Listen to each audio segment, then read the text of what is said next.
Good morning, this is Annette from Southwind Designs, and we're moving along on our quilt along for spinning wheels. And I wanted to show you some of the things I do that have to do with preparing your pieces. So we've already talked about the kind of things we're going to be doing, and so this is the spinning wheel block. And in order to get those curves, we have to actually fold some pieces, and that's what I'm going to show you today. Real quick, I also wanted to show you this is what it looks like when I have my fabric cut and folded.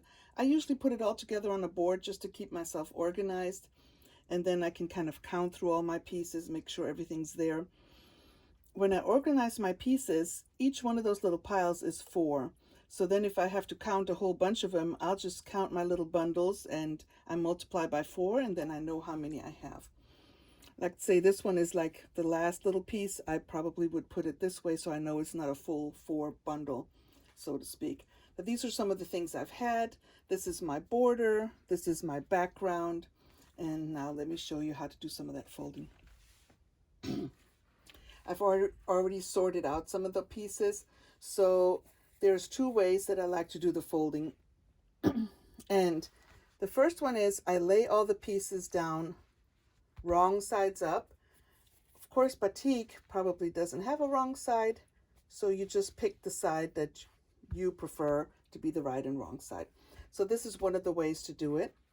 And right here where those pieces meet, I fold it in half one time, and I put my iron on it, and then I move to the next piece. So while one piece is getting warm and pressing down to make that triangle, I just do the other piece and I just move right along. So this is one of the ways I'm doing it. So let me just move this over here. And then the other way would be, preferably if I had 4 of them in one, I would do 4 and kind of pre-sort them. Remember I told you I count by 4s. So there is the 4 of them. And when I have them kind of set up, then I press them. And then I probably leave them in groups of 4. Now this is the background. You would press that too. And doing that bundle press again, 4 at a time. Here we go. On those fabrics, there is no right or wrong, but if you have right and wrong sided fabric, it's always when you press it that the right side is on the outside. So you lay them down wrong side up, so you fold over like that. Another piece that we need to fold are the 2-inch squares. And here you can see there's some definite right and wrong sides. So for the smaller pieces, sometimes it's easier to fold them one at a time like this, lay them out, because you don't want to burn your fingers.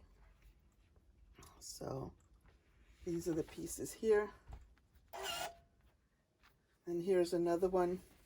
Now let's say, just pretend that you didn't cut this into an accurate square. It might look something, and might look different when you put the larger corner together. These smaller corners might not line up. And in that case, you want to fold from a corner out, because if there's a little bit of an extra, you want it to be on one side only. You won't really notice it at all, but it's just kind of a way to get around it. So these are my pieces for folding, and I'm not going to fold all of them. In your pattern, it will actually tell you how many pieces to fold.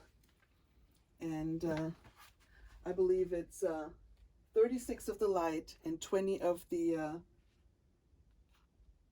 medium background, 2.5-inch squares, and then 8 and 8 of the bright and dark. That's for the block B. So here's another thing that we can do today.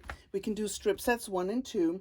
So this is strip set 1. It has the background, the regular background, and then some of the dark. And I know in the pattern I put 21 inches. That's exactly what you will need.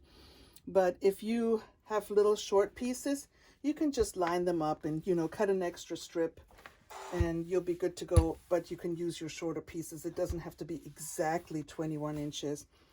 You could even use pieces that are just 1.5 by 2.5 of the light and the dark and just put them together.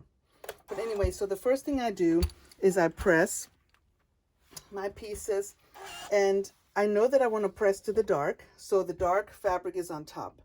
That's just how I press, because there's a little trick. So I fold this back. See, I'm kind of rolling it back a little bit. And then with my iron, very gently, I push towards the dark fabric. What does that do? Guess what? No pleats. So your pieces are exactly pressed the right way, and you don't have something, if you press it upside down, sometimes you get a little bit of a pocket there, which in that case you really don't want. So I'm just kind of moving right along and pressing. Okay. And then, see, I have different ones here. And then what I do is I'm just getting a cutting board. I'm just putting it here so you can see it better. And I'm going to start cutting some of these pieces. So what we're going to need to do is cut those into 2.5-inch sections. And any kind of little square works better than a really long ruler, because you're probably going to bump into things. But this square right here, you have to be careful of, because one side has full inches and one side has half inches. So if you want a 2.5, you have to make sure that you have 1, 2.5 when you put this on. Another thing I do is I like to line up the middle seam and make sure that those little lines on the ruler line up to the middle seam, because then I know that I have it in a square when I'm done and it's not kind of scooched off. So, okay, so I'm going to do just a little bit more than a 2.5. I hope you can see that. And then, because it's a little bit bigger, I just turn the piece over and press down, and voila, there's a piece. So I'm going to move down along here, and I'm hoping that eventually you can see. It's hard to know because I'm not looking at what the camera sees. I've just focused my camera and I'm hoping for the best. So now I'm going to come to the end, and you can see I don't actually get to cut a whole piece out of that. So guess what? I'm just going to cut this piece off and put it aside. They'll probably get to be a machine feeder down the road. Okay, so here is the next color. A little bit bigger than before. Turn it around, and here we go. Now you'll notice that I don't really care if this is straight on my cutting board. I'm only concerned with my ruler, and I always tell everybody, you cover what you keep, and that is really the best way to do it, because we really don't want to cut by the lines of your cutting mat, because after cutting so many pieces, they may get distorted. So there's another little leftover piece. If this happens, you definitely need to cut an extra strip of your background fabric. So I'm just moving right along here. And you would do the same thing with the strip set 2, which you need for the background of the border. Let me see, I have some right here. So here are some of the ones that I've already done. And you see the colors. I wanted to show you the different colors. They are similar to a point, but every once in a while, I just like to pop in something a little bit lighter, a little bit darker. It just makes your quilt sparkle in the end. So I hope you're going to move along and quilt along with me. I will see you tomorrow at the same time.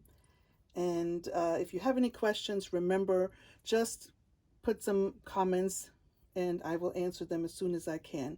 So it's on my blog spot, Southwind Quilt Inspiration. You can click on my blog from southwindquilts.com.